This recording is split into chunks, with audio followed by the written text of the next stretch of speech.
이동석 기자, 자부심이 판매 물품으로 올라왔다. 뭐 뒤에 나와 있는 뭐 이 그림 같은데 이게 무슨 내용인 거예요? 네, 이 글을 한번 같이 함께 보실까요? 바로 중고거래 사이트에 올라온 24만 5천 원짜리 물건입니다. 네. 네, 미개봉 상품, 제 자부심을 팝니다. 이렇게 글이 올라왔는데요. 아, 자부심 가격이 24만 5천 원이란 얘기예요? 맞습니다. 이 자부심을 어떻게 판매를 하겠다는 건지, 그러게요. 일단 이 물품이 왜 올라오게 됐는지 영상을 통해 한번 만나보시겠습니다. 재난 지원인데 이 재난기에도 전혀 소득이 줄지 않았던 그런 고소득자들한테는 일종의 사회적 양해가 되는 게 아니겠는가. 또 그분들한테 말하자면 그만큼 사회적 기여를 한다는 또 그런 자부심을 돌려드릴 수도 있고, 그래서 저희들이 이렇게 80%까지 재난지원금을 드리는 걸로 이렇게 작성을 해서 지금 국회에 제출해 둔 겁니다. 네, 재난지원금을 소득 하위 80%에게 주고 상위 20%의 국민에게는 자부심을 주겠다고 말한 게 도마 위에 오른 건데요. 네. 네, 이처럼 중고거래 사이트에까지 이런 불만 섞인 목소리가 나오면서요. 결국 김 총리는 고개를 숙이게 됐습니다. 이 부분에 대해서 글쎄요, 뭐 유감 표명하실 생각은 없으십니까? 제가 표현이 조금 부족했던 것 같습니다. 제가 조금 그분들한테 어떤 사회적인 연대를 위해서 조금 양보해 주십사라는 취지로 말씀드렸는데 네. 제가 조금 부족했다는 생각이 듭니다. 그러니까 인터넷에 올라온 자부심은 여기서 5천 원 할인해갖고 24만 5천 원짜리 자부심이 올라온 거군요. 5천 원이 할인됐는데 판매가 됐는지는 잘 모르겠습니다. 자, 그 재난지원금 지금 정부에서는 여기 있다시피 소득 하위 80%를 주는 걸로 이제 거의 뭐 정리가 된 것 같아요. 그런데 여당 안에서는 이거 형평성에 문제 있다. 자꾸 이런 지적들이 나오더라고요. 네, 맞습니다. 민주당 내에서는요. 계속해서 논란이 되고 있고 김부겸 총리의 자부심 발언을 앞세워서 현재 전 국민 100% 지급안을 꺼내놓고 있습니다. 네. 이와 관련된 발언도 저희가 영상으로 준비해봤는데요. 함께 들어보시죠. 부자한테 왜 주느냐 이런 말씀을 하시는데 이 세금을 누가 냈습니까? 이 세금을. 뭐 국민이 내셨죠. 네? 국민이- 상위 20%가 냈을 겁니다. 이분들을 갖다가 배제시킨다는 것은 옳지 않아요. 이 논쟁을 오래 제가 할 수는 없고요. 아까 말씀드린 대로 이 어려운 시기에도 소득이 줄지 않은 분들한테까지 지원하는 것을 보통의 국민들이 어떻게 보시겠나 하는 그런 관점에서 이 기준을 정했다는 말씀을 드리고 싶네요. 네, 민주당 의원의 100% 지급안 조금 전에 영상을 통해 만나보셨는데요. 하지만 정부에선 홍남기 경제부총리까지 나서서 80% 지급안을 현재까지 고수하고 있는 상황입니다. 홍남기 부총리의 발언도 함께 들어보시죠.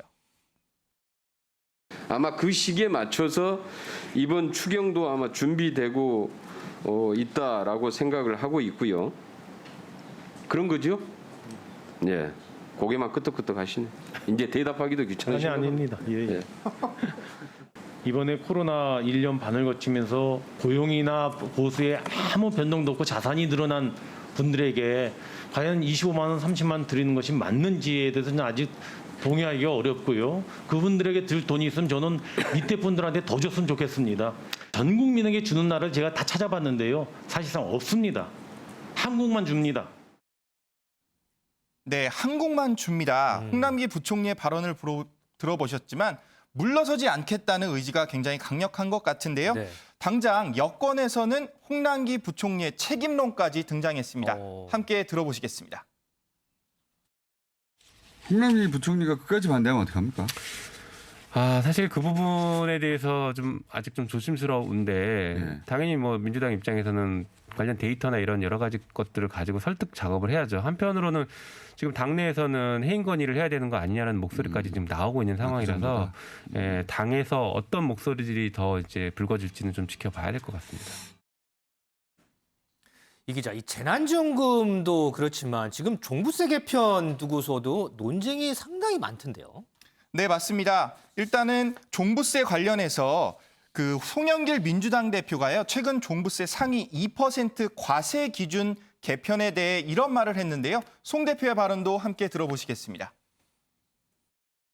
이게 국민들 줄 세워가지고 2%와 98% 편가르기 아니냐 뭐 이런 지적도 있는데 대표님 뭐 이런 비판에 대해서 어떻게? 그러나 2%로 제한하는 것은 징벌적 비싼 집에 산다는 어떤 그런 개념이 아니라 아너스 클럽, 이게 명예로운 클럽이다. 일종의 2%, 우리나라 상위 2%에 해당돼서 내가 좋은 집에 사니 이 돈을 가지고 집 없는 지방의 서민들에게 내가 좀 이따 사회 연대식으로 도와주겠다. 이렇게 나는 존경해주는 의미의 2%다. 저는 이렇게 이야기를 하고 있습니다.